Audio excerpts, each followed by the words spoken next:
믿음과 확신의 말씀 사무엘상 15장 22절 23절 말씀을 저와 함께 교독하시겠습니다. 주님께서 어느 것을 더 좋아하시겠습니까? 주님의 말씀에 순종하는 것이겠습니까? 아니면 언제나 화목제를 드리는 것이겠습니까?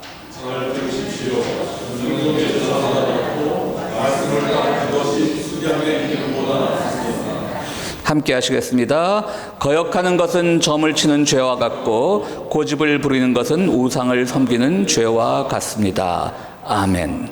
누가복음 18장 9절부터 말씀 제가 읽도록 하겠습니다. 스스로 의롭다고 확신하고 남을 멸시하는 몇몇 사람에게 예수께서 이 비유를 말씀하셨다. 두 사람이 기도하러 성전에 올라갔다. 한 사람은 바리새파 사람이고 다른 한 사람은 세리였다. 바리새파 사람은 서서 혼자말로 이렇게 기도하였다. 하나님 감사합니다.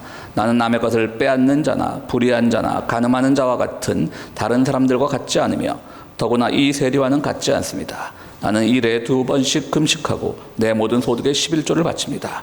그런데 세리는 멀찍이 서서 하늘을 우러러 볼 엄두도 못 내고 가슴을 치며 아 하나님 이 죄인에게 자비를 베풀어 주십시오 하고 말하였다. 내가 너희에게 말한다. 의롭다는 인정을 받고서 자기 집으로 내려간 사람은 저 바리새파 사람이 아니라 이 세리다. 누구든지 자기를 높이는 사람은 낮아지고 자기를 낮추는 사람은 높아질 것이다. 아멘. 오늘 봉독하진 않았지만 사사기 17장에 보면 미가라고 하는 사람의 이야기가 나옵니다. 우리 구약의 마지막 중 가면 미가서라고 하는 예언서가 있는데요. 그 미가는 아니고요. 그냥 동명이인입니다. 사사기 17장부터 18장까지 굉장히 지루할 정도로 그분의 에피소드가 나오는데요. 사실 어찌 보면 그게 중요할 것 같지도 보이지 않는 그런 에피소드이기도 하고요. 갑자기 이게 뜬금없이 왜 이 에피소드가 나왔나 싶을 정도로 좀 앞뒤 맞지 않는 얘기가 나옵니다. 어떤 이야기냐면요. 미가라고 하는 사람이 자기 어머니 돈 은 1100냥을 훔칩니다. 뭐 그 당시 가격은 잘 모르겠지만 그래도 은이라는데 1100냥이면 엄청난 가치겠죠. 그러니까 어머니가 화가 나겠죠. 아들이 훔쳐간 걸 모릅니다. 그래서 어머니가 막 저주를 퍼붓습니다. 자, 마음속으로 한번 상상해 보십시오. 우리 집에 굉장히 귀한 게 없어졌습니다. 여러분들이 어떤 욕을 퍼부으시겠습니까? 그건 여러분들 여기서 하지 않고 여러분들 마음속으로만 하십시오. 막 저주를 퍼붓습니다. 그런데 아들이 듣다 보니까 겁이 나는 거예요. 어머니 제 저주가 너무 무서워가지고. 그래서 어머니한테 자수를 합니다. 아들도 착한 아들이었던 모양이에요. 이번에는 어머니가 겁을 냅니다. 제가 너무나 저주를 퍼부었으니까 이 저주가 그 아들에게 진짜로 가면 어떨까? 아들 미가에게 가면 어떻게 될까? 겁이 나서 야 그러지 말고 네가 어쨌든 1100냥 그대로 갖고 왔으니까 그중에 200냥을 떼어서 신상을 하나 만들자. 성경에는 신상이라고 나와 있지만 우상이죠. 왜냐하면 우리가 모세의 율법에 따라서 우리는 하나님의 상을 어떤 것도 만들지 못하는데 우상을 만들면서 그들은 신상이라고 믿고 싶었던 거겠죠. 아, 이건 우리가 그냥 뭐 다른 우상 섬기는 게 아니라 그냥 우리가 하나님을 섬기는 마음으로 섬기는 거야. 만든 거야 라는 생각을 했겠죠. 그래서 그걸 만듭니다. 미루어 볼 때 이 어머니의 저주는 한때는 좀 뭐라 그럴까요? 효과가 있지 않았나라는 생각을 해봅니다. 동네에서요. 그러니까 보통의 어머니 같으면 어떻게 하겠어요? 아유 그러냐 착하다 그래도 아들아 다음부터 이런 짓 하지 마라. 그리고 또 뭐 근데 아주 어린 아들은 아니에요. 나중에 아들 그 미가의 아들 얘기가 나오니까 어린 아들은 아니지만 그래도 어떻게 넌 그런 생각을 했니? 앞으로 그냥 잘 돌려줬으니까 그냥 우리 없던 걸로 잘하고 앞으로는 우리 모자지간에 더 돈독하게 지내고자꾸나. 이렇게 말이 오늘 왜 이렇게 헷갈리죠? 그런 게 보통의 어머니 같은데 이 어머니는 신상을 하나 만들었죠. 이건 굉장히 중요한 사실이에요. 중요한 점을 지적합니다. 우리는 누구든지 그 어머니를 입장에 생각을 할 수가 있는데요. 말씀드렸듯이 어머니는 뭔가 동네에서 누군가 옆집 사람하고 싸우다가 옆집 사람 확 죽어버리지라고 했는데 우연의 일치로 뭐 죽었다거나 자기의 저주가 먹힌 기억이 있을 거예요. 그러니까 그게 보통의 어머니들처럼 그렇게 자식을 달래지 않고 신상을 바쳐서 빨리 자기가 저주했던 그 죄를 용서받고 싶었던 거겠죠. 그러니까 이런 거 보면요, 우리가 어떤 사람이든지 세상을 살아가면서 남들이 믿기 어려운 기적에 가까운 종교적 체험을 할 수 있는 건 사실입니다. 뭐 우리 교회에서는 그런 체험들이 잘 속된 말로 먹히지 않으니까 안 하실 수도 있겠지만 누구나 마음속 한켠에는 자기 기억 한켠에는 그런 체험이 있었던 것이 사실입니다. 그런데 그 체험은요, 그 기억은요, 보편적인 기억이 아니라 자기에게만 주어졌던 기억입니다. 그러므로 정말 우리가 신앙이 성숙해지려면 그 그 기억으로부터 빨리 벗어나야 됩니다. 그렇지 않으면 자꾸 이게 왜곡되기 쉽습니다. 뭐 성경에 자세하게 이 어머니가 정말 다른 사람에게 했던 저주가 먹혔는지 안 먹혔는지 나와 있지 않지만 그렇게 아들에게 한 행동을 보면 먹혔다고 생각할 수 있고요. 그런 점에서는 우리가 어떤 자기가 특별히 했던 종교적 체험으로부터 빨리 벗어날수록 우리의 신앙은 더욱 성장하기가 쉬운 겁니다. 제 가깝게 지내는 분 중에 한 분이요. 굉장히 미국 와서 이제 어렵고 힘들게 살다가 너무 힘든 거예요. 그래서 하루는 막 집으로 돌아가는 차 안에서 이제 막 기도를 하고 힘들어하는데 갑자기 예수님의 음성이 들렸다는 거예요. 위로하고 또 용기를 주는. 그것으로부터 힘을 내서 열심히 살아왔고 지금은 비즈니스도 성공하고 또 잘 살고 있는 분이 있습니다. 근데 이분의 장점이 뭐냐면요. 이분은 그때의 경험을 결코 절대화하지 않습니다. 저한테 그 얘기를 하면서도 목사님 이런 거 잘 안 믿으시죠? 전제를 해요.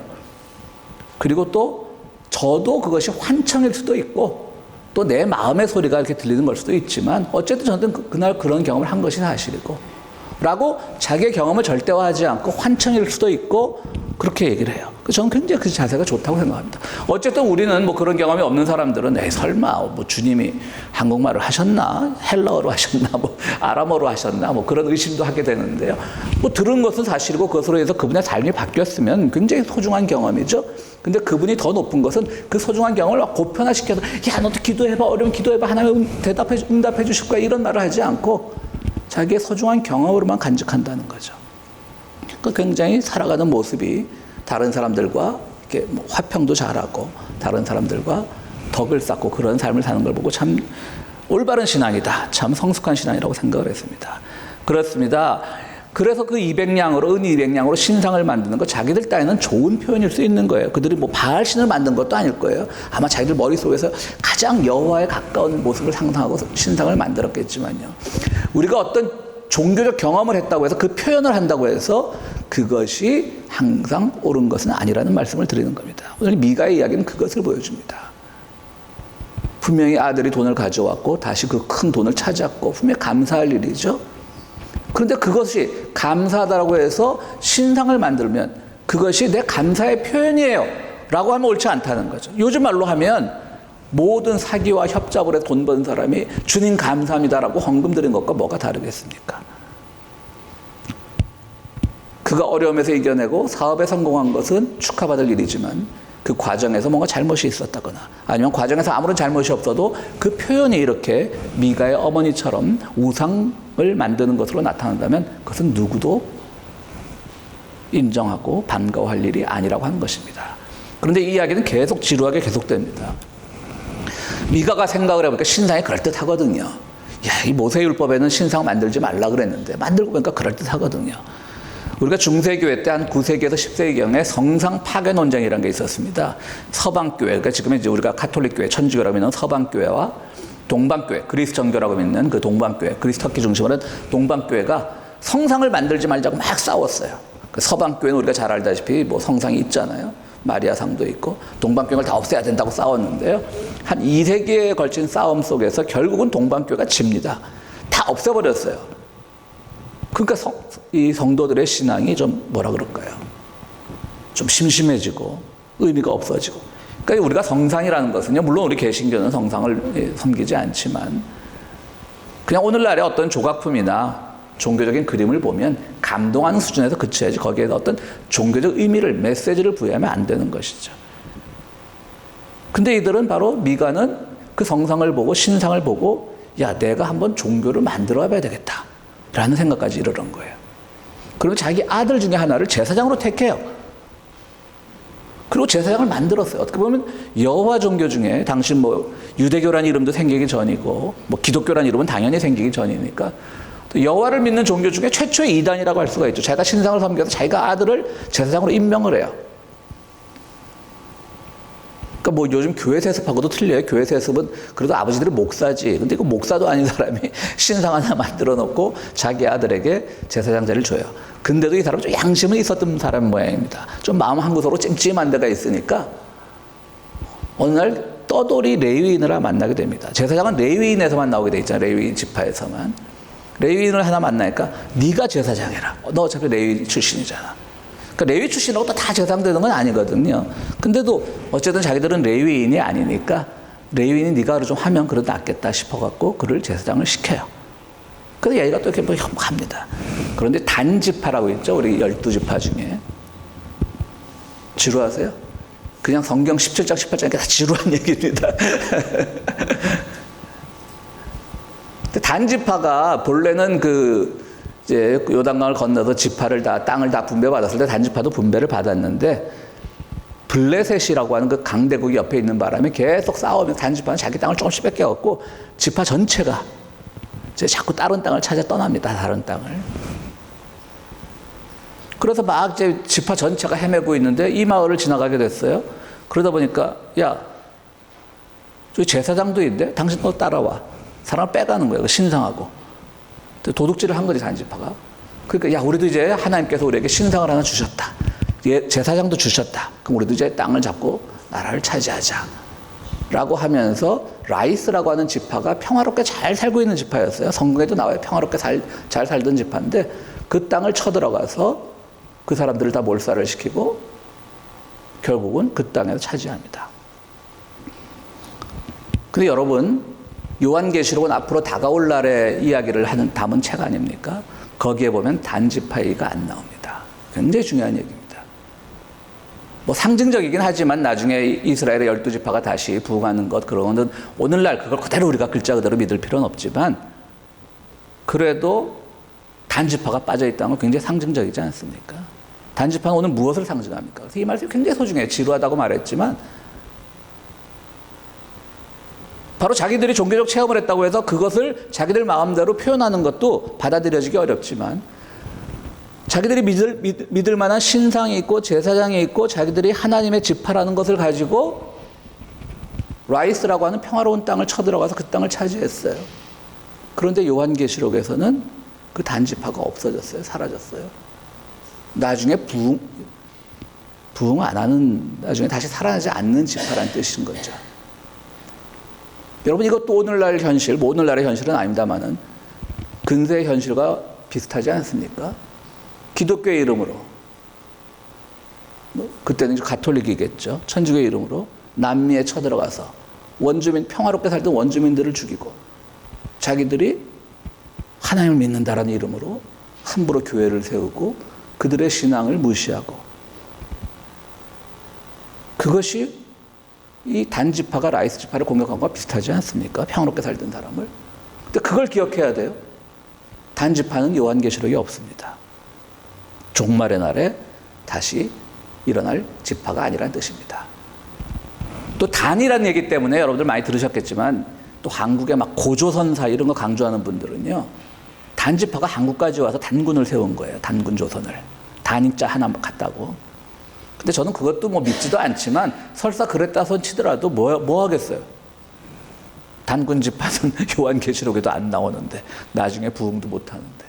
어쨌든 그런 얘기입니다. 오늘 이런 얘기가요. 왜 말씀을 드리냐면 말씀드렸듯이 내 종교적인 표현, 감사해서 표현했어요. 아들이 정직해진 거, 다시 돈을 찾은 거 감사해서 표현하지만 그 표현이 반드시 하나님 주시기에 좋은 표현은 아니라는 거예요. 우리의 오늘 종교적 표현들이 누군가의 상처를 주고 누군가를 잘못된 길로 인도할 수 있어요. 오늘날 신앙의 확신에 가득 찬 사람들이 얼마나 많은 차별의 언어를 생산하고 얼마나 많은 증오를 생산하고 그렇습니까? 근데 자기들은 게 하나님의 뜻이라 그래요. 누가 그렇게 가르쳤어요? 아니거든요. 그리고 보십시오. 아들에게 그것을 줬다가 또 레위 지파에 지나가는 사람에게 하나 줬다가 사적 욕망으로 종교를 이용하고 또 종교의 이름으로 자기들은 여호와 하나님을 섬긴다는 미명 아래 잘 살던 라이스 지파를 전멸을 시키고, 그런 거는 성경에서조차 인정하지 않는 거죠. 그런 사사기 기록장에 이렇게 남기죠, 이야기를. 그때는 자기들 멋대로 할 때다. 그래서 이런 일이 벌어졌다라고 그들도 비판적으로 보고 있는 겁니다. 자, 오늘 우리가 본문 누가복음으로 돌아가면요, 제사장, 어제 예수님이 비유로 말씀하시죠. 제사장하고 세금을 걷는 세리가 성전에 올라가서 기도하는데 제사장은 이렇게 기도합니다. 저는 누구 것을 빼앗은 적도 없고 간음한 적도 없고 정말 불의로 재물을 탈취한 적도 없고, 그리고 일주일에 2번 금식을 하고 또 이렇게 11조도 드리고 이런 얘기를 하면서 막 기도합니다. 근데 세리는 성전에까지 올라가지 못해 창피해갖고 세리한 직업은 뭡니까? 우리말로 하면 친일파죠. 친일파. 걷어서 로마에 바치는 거니까. 그러니까 부끄러우니까 하지도 못하고 주님 용서해 주십시오라는 기도만 합니다. 그런데 바리새파 사람은 나는 저 세리와 같지 않으니까 얼마나 감사한지 모르겠습니다 라고 기도합니다. 세리랑 자기랑 비교를 합니다. 그때 주님은 뭐라고 말씀하시죠? 결국 그 기도가 응답되는 사람은 세리의 기도라고 얘기합니다. 여기서 우리는 하나의 질문을 던질 수가 있습니다. 여러분, 바리새파 잘못이 뭐가 있을까요? 우리 예전에 어릴 때 하던 거 보면 숨은 그림 찾기란 게 있지 않습니까? 가끔 신문에 뭐 만화처럼 나와서 뭐 제일 많이 숨겨져 있는 게 빗자루죠, 빗자루. 이렇게 커튼하고 기둥하고 이렇게 섞여고 빗자루 있고 막 동그라미 쭉 찾아냅니다. 여기 빗자루 있네, 여기 뭐 있네. 한번 우리 오늘 바리새파 기도가 예수님께서는 잘못했다고 질책을 했는데 뭐가 잘못된지 한번 숨은 그림 찾기처럼 찾아보자고요. 뭐 잘못했죠? 잘못한 거 없습니다. 나쁜 짓 안 했어요. 간음 안 했어요. 남의 거 안 뺏었어요. 11조? 구약의 율법에서는 11조 드리는 게 정당한 거예요. 그것이 오늘날 신약의 11조의 효과가 있냐 없느냐는 신학자마다 다르고 목회자마다 다르지만 구약 시대, 그러니까 이때는 예수님이 완전히 교회 선포 전이니까 구약 시대라고 볼 수가 있죠. 시기적으로는 신약 시대지만 이때는 분명히 11조 율법이 살아있을 때예요. 그러니까 잘 지키는 거예요. 금식도 잘 지키는 거예요. 세리처럼 그렇게 친일파 행동도 안 했어요. 저 뭘 잘못했을까요? 그 세리는요, 말씀드렸듯이 누구라도 손가락질 하던 사람이었어요. 당시 이스라엘에는 4개의 이제 유대교 종파가 있었죠. 우리 성경에 잘 나오는 바리새파, 사두개파, 그다음 가룟 유다가 섞였던 열심당, 또 하나는 성경에 나오지 않지만 에세네파라고 있었습니다. 이건 굉장히 금욕주의자들이라 토굴을 파고 생활하던 사람들이었죠. 여러분 보세요. 열심당원, 가룟 유다도 열심당원은 모든 걸 혁명적으로만, 폭력적으로만 해석하는 사람들이라 굉장히 과격했죠. 그렇지만 사람들 마음에 박수 치는 거예요. 왜? 그나마 로마하고 싸워주는 사람들이 저 사람들밖에 없으니까. 그러니까 예수님의 제자 중에 유다도 있었어요. 세리도 있었어요. 누굽니까? 알페오라는, 뭐 마테라고도 하고 알페오라고도 하는 알페오라는 제자가 또 있었어요. 세리였어요. 바리새파, 사두개파 중에 예수님 제자가 없잖아요. 왜? 이 사람들은 예수님 보기를 아주 우습게 알았거든요. 저기 목수 아들 가나안 출신적이 뭐라고, 갈릴리 출신적이 뭐라고. 굉장히 중요한 거예요. 그럼 과연 이 세리의 잘못은 뭘까요? 누가 봐도 흠잡을 데가 없는 사람 같은데. 결국 오늘 제가 왜 이렇게 설교 앞부분에서 미가 얘기를 길게 했냐면요, 미가가 보여줬던 그런 것들과 비슷합니다. 그는 종교적 표현을 했습니다. 지금 저 정말 착하게 살잖아요. 그런데 그가 한 가지 놓쳤던 것은요, 그는 바로 자기의 죄를 몰랐던 겁니다. 여러분, 우리 그 일제 때도 보면 왜 의병들 많이 일어나지 않습니까? 주로 의병들이 가난한 사람들입니다. 근데 나라를 빼앗긴 죄는요, 민중들에게 있지 않습니다. 다 그냥 기득권들이 부패하고 그래서 나라를 빼앗긴 거죠. 근데 의병들은 다 민중들이 일어납니다. 지금 세리를 친일파라고 그러니까 친로마파라고 욕하지만 바리새파는 기도하면서 가장 더러운 사람이라고 욕하지만 사실 나라를 빼앗긴 책임은 바리새파나 사두개파처럼 예수님의 제자조차도 되기 싫어하는 그런 교만한 건방진 그들에게 책임이 있어야 되는데 그들은 책임을 지지 않아요. 열심당 과격하긴 하지만 그들은 그래도 세금 반대 운동이라도 하고 그랬어요. 열심당들은. 야, 우리 로마한테 세금 내지 말자. 행동으로라도 보여줬던 사람들이에요. 근데 바리새파는 아무것도 안 하고 그냥 점잖게 있으면서 그렇게 가만히 있으면 침묵하는 것은 협력하는 것이죠. 그러면 자기들 잘난 체만 막 하는 거예요. 그게 문제라는 거죠. 물론 우리 조선조에도, 조선 말기에도, 구한말에도 아주 모범적인 양반들이 많이 있었죠. 대표적인 게 그 이회영, 그 가문들은 아주 직금 재산으로 하면 엄청난 돈을 다 팔아가지고 처리해가지고 중국으로 가서 거기서 유명한 그 신흥 무관학교를 세워서 독립군들을 양성하고요. 그러다 그중 일부는 네 형제가 함께 갔는데 일부는 한 명은 어떻게 중국에서 사라지고요. 실종이 됐죠. 또 자식들 중에는 굶어 죽은 사람들이 있습니다. 굉장히 양반들이죠. 존경할 만한 분들이죠. 그 후손들이 우리가 잘 아는 지금 뭐 정치계에서 남아있는 후손들은 예전에 이종찬이라고 그 안기부장도 했던 전두환과 같이 혁명이 아니죠. 쿠데타를 일으켰던 사람이지만 나중에 좀 그나마 온건파로 분류가 돼서 우리 김대중 대통령이 픽업도 했던 그분도 그 집안의 후손이고요. 또 계속 민주당 계열에서 국회의원을 했던 이종걸이라고 하는 사람이 있습니다. 그 이제 손자들은 종자 돌림인 모양입니다. 근데 이종걸이라는 사람이요, 그 부모들은 안 그랬어요. 그 할아버지 때는 다 정말 민중들과 함께하면서 자기들 다 재산 팔아서 군관학교를 만들고 무관학교를 만들고 했는데, 이종걸이라는 사람은 계속 그 뭐 특정 정치인을 말해 좀 죄송합니다만 계속 민주당에 남아 있으면서 계속 뭐 노무현 대통령 때는 노무현 반대파에 쓰고 문재인 때는 문재인 반대파에 쓰고, 심지어는 이분이 이런 말을 한 적이 있어요. 양산파에서 뭐 선한 것이 나오겠느냐. 이게 뭐냐면요, 문재인 대통령의 고향이 양산이거든요. 여러분 역사적인 사실을 말하는 겁니다. 특정 정치 세력을 제가 뭐 얘기하는 게 아니고. 그 옛날 신흥무관학교 때 그 경남 양산 쪽에 또 이 아주 지주 높은 이 독립운동가들이 많았습니다. 그러니까 신흥무관학교를 설립할 때 아마 그 양산 출신의 그 독립운동가들과 또 그 이회영 그 가문과 좀 갈등이 있었던 모양이에요. 근데 그 옛날 일이죠. 근데 그걸 지금 정치 상황에 빗대어서 양산파에서 뭐 선한 것이 나오겠냐 이런 말 보고 그때부터 내가 그분을 이 사람은 안 되겠구나라고 생각을 했어요. 좀 다른 얘기로 갔는데요. 어쨌든 이렇게 독립운동을 하는 것은 대부분 민중들이 했죠. 이회영 가문처럼 존경할 만한 가문이 없었던 것은 아니지만, 그러니까 바리새파는요, 자기들이 먼저 이 나라가 이렇게 된 것을 로마의 군화에 짓밟게 된 것을 먼저 반성하고 그래야 되는데 그것하는커녕 지금 저 친로마 친일로 먹고 사는 거 저러면서 이제 흉을 본다는 거죠. 그게 자기의 죄를 몰랐다는 겁니다. 그 다음 또 바리새파의 또 하나의 잘못은 뭡니까? 자기의 죄를 모르는 게 첫 번째고요. 또 하나의 잘못은 자기가 기준을 세웠다는 거예요. 자기가. 물론 훌륭한 기준이에요. 흠잡을 거 없어요. 정말 숨은 그림 찾듯이 어렵게 찾아야 돼요. 근데 다 훌륭한, 뭘 어떻게 욕하겠어. 그 바리새파 살아온 방법을. 그래서 저 신학교 때 교수는요, 성경에 예수님이 바리새파 욕한다고 막 뭐라 그러는데 당신들 바리새파만큼만 살아라. 전 그때 굉장히 찔렸어요. 정말 우리 바리새파처럼 깨끗하게 살지도 못하면서 예수님의 흉본다고 같이 따라 흉보고 그러면 잘못된 거죠. 그렇지만 어쨌든 이들은 왜 예수님을 그렇게 싫어했을까?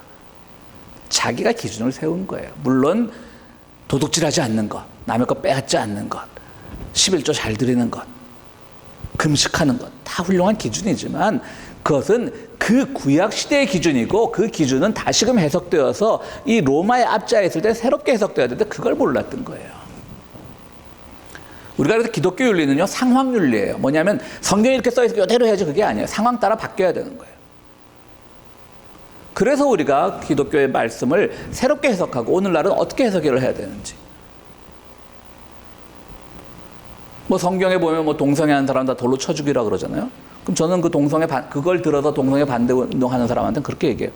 그럼 진짜 쳐 죽이든지, 그래서 살인죄로 구속이 되든지, 그것도 못할 바에야 왜 말씀대로 산다고 이렇게 거짓말을 하느냐. 오늘날은 새롭게 해석을 해야 되는 거예요. 바리새파가 몰랐던 건 바로 그거예요. 하나님의 말씀은 분명히 절대적이지만 그것이 적용의 함에 있어서는 그것은 상황과 시간과 공간에 맞게 해야 되는 거예요. 내가 아무리 하나님의 은혜를 받고 막 정말 뭐 죽을 병에서 낫고 막 망해가던 사업이 일어났던 것 정말 감사할 일이지만 옆에 누군가가 똑같이 죽을 병을 앓고 있고 누군가가 굉장히 가난에 공핍하게 고생하고 있다면 그 앞에서 그걸 자랑하지 말아야 되는 거죠. 너 기도해. 기도 안 하니까 안 낫는 거야. 너 기도해. 기도 안 하니까 네 사업이 부흥 안 하는 거야.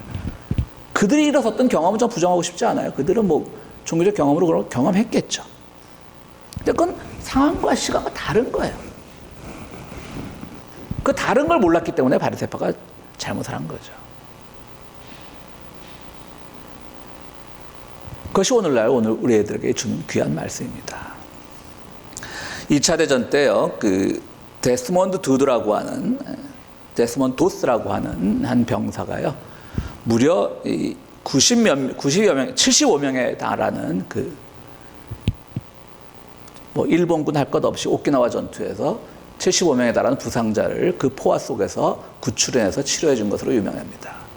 이 데스몬드 도스라고 하는 사람은 어떤 사람이냐면 우리가 왜 제7일 재림 안식교회라고 줄여서 안식교회라고 하는 것이 있죠. 토요일 날 예배를 드리죠. 그분들은. 그분들이 그러니까 우리가 뭐 미국에선 사실 이단이란 말을 잘 쓰지 않습니다. 한국 기준으로 하면 이단이 있죠. 토요일 날 예배를 드리고 하니까. 근데 여호와의 증인은 이제 집총 거부, 이제 총을 안 들죠. 폭력을 거부하는데 안식교인들도 일부 중에 그런 사람이 있습니다. 그런데 2차 대전 때 이제 막 젊은이들이 참전하고 그러니까 이 친구도 막 조국을 사랑하는 마음 같으니까 갔는데 집체 훈련도 잘해요. 뭐 높은 거 뛰어넘고 달리기 다 1등하고 그러는데 이제 집총 훈련을 하는데 총을 들기 거부를 하는 거죠. 그 동료들이 보니 이상한 거죠. 무슨 저런 이상한 정말 뭐뭐가 다 있어? 그러니까 동료들도 어떻게 하겠어요? 군대 문화라는 게 거치니까 또 밤에 막 개인적으로 뭐 폭력을 가하고 그래도 안 들어요 끝까지. 너 그럴 바에 왜 군대 왔니? 난 조국을 지키러 왔다는 거야. 그래서 그 친구가 위생병으로 이제 징집이 돼서 오키나와 전투에 갑니다. 거기서 전쟁 영웅이 되는 거죠. 물론 국가적 상황에서 정말 위기에 처들었을 때 우리 뭐 장로교인들은 그런 교리가 없지만 국가적 위기에 처했을 때 총을 들 수도 있지만 저 군대 다녀왔습니다. 그래서 총을 들 수도 있지만 또 안식교인 그 교인들을 우리가 뭐 존중해줘야 되죠. 그런데 이 데스몬드처럼 바로 내가 그 교리를 지키면서 자기의 상황에 따라서 시간에 따라서 공간에 따라서 내가 이 상황에서 해야 될 일이 뭔가를 선택하는 그 믿음을 가졌던 것이죠. 그러니까 안식교인이라고 함부로 야, 저 이단이다 라고 말하면 안 되는 거죠. 누구보다도 훌륭했죠. 자기의 믿음, 그 믿음, 그러니까 총을 잡지 않겠다는 그 믿음이 옳고 그르고를 떠나서 어쨌든 그건 순수하게 지키면서도 동시에 또 다르게 애국할 수 있는 방법을 찾아냈던 것. 오늘 우리들도 이런 신앙이 매우 필요합니다. 어떤 하나에만 너무 주님께서 이렇게 말씀하셨잖아 라고 하면 안 되는 겁니다. 그것은 그때그때 다른 겁니다. 야, 하나의 말씀이 어떻게 그때그때 다르냐라고 이렇게 반문하실지도 모르겠지만 하나의 말씀은 늘 진리이지만 그것을 적용하고 해석하는 것은 그때그때 달라야 하는 겁니다. 그렇기 때문에 그 그때그때를 알기 위해서 우리는 지나치게 성경에만 의존하지 말고 때로는 다른 글들도 읽고 때로는 여러 가지 것들에 대해서 우리의 인식의 폭도 넓히고 하면서 그것을 키워나가야 되는 것입니다. 오늘 주님께서는 누가복음 마지막에 이렇게 말씀하시죠. 누구든지 높아지려고 하는 자는 낮아질 것이고 낮아지려고 하는 자는 높아질 것이다. 그래서 저는 낮아진다는 말을 이렇게 고백합니다. 어떤 기준에 너무 매몰되어 있지 않은 사람, 자기의 종교적 표현만을 과장하지 않는 사람, 그때그때 적용할 수 있는 사람, 이런 사람이야말로 가장 낮은 사람들이잖아요. 누가 보면 저 기준도 없고 뭐 지 마음대로네 라고 보일 수 있는 것이 오히려 주님 앞에서 가장 높임받을 수 있다는 거죠. 그것이 바로 오늘 말씀해 주는 교훈입니다. 여러분들, 우리가 오늘 살아갈 때 우리의 주관을 가지고 또 우리의 신념을 가지고 살아가는 것은 중요하지만 그것이 적용될 때마다 늘 하나님의 뜻이 어디에 있는가를 봐서 하나님의 뜻에, 하나님의 계획에 기준을 맞추는 그런 삶을 살아가실 때 여러분들이 정말 높은 분들이 될 수 있을 겁니다. 모두 높은 분이 되기를 간절히 바랍니다. 오늘 말씀 생각하시면서 함께 잠깐 묵상으로 기도하는 시간 갖도록 하겠습니다.